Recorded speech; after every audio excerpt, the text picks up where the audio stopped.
Hi friends, జయ kitchen కి స్వాగతం. ఈరోజు దొండకాయ ఫ్రై ఎలా తయారు చేసుకోవాలో చూద్దామండి. దొండకాయలు నేను చూపించిన విధంగా ఇలా సన్న ముక్కలుగా కట్ చేసుకోవాలండి. తర్వాత స్టవ్ పైన ప్యాన్ పెట్టేసుకొని స్టవ్ ఆన్ చేసుకోవాలండి.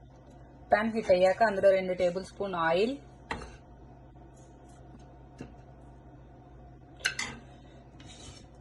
అందులో మనం తరిగి పెట్టుకున్న దొండకాయ ముక్కలు వేసుకోవాలండి.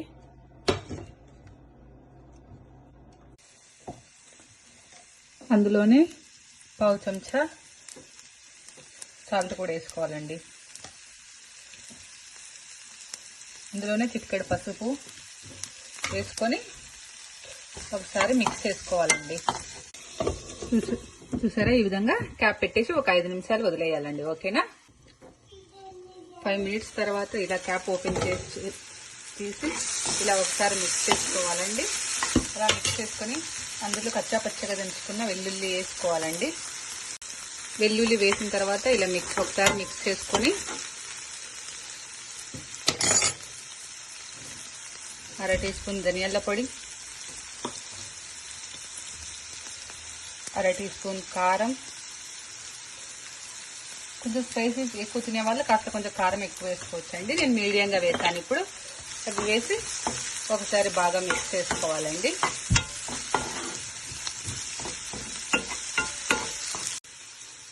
అలా మిక్స్ చేసుకుని ఒక 2 నిమిషాలు ఈ గ్లాస్ మూత అనేది పెట్టాలండి.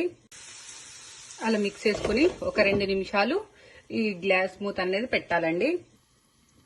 2 మినిట్స్ తర్వాత క్యాప్ ఓపెన్ చేసి ఒకసారి మళ్ళీ మిక్స్ చేసుకోవాలండి. మిక్స్ చేసుకుంటే అయిపోయిందండి. వేడి వేడి దొండకాయ ఫ్రై రెడీ అయిపోయింది. చాలా ఈజీ, చాలా సింపుల్. ఈ వీడియో కనుక మీకు నచ్చినట్లయితే లైక్ చేయండి, కామెంట్ చేయండి, షేర్ చేయండి, సబ్స్క్రైబ్ చేయడం మర్చిపోవద్దండి. చాలా టేస్టీగా ఉండే దొండకాయ ఫ్రై అండి.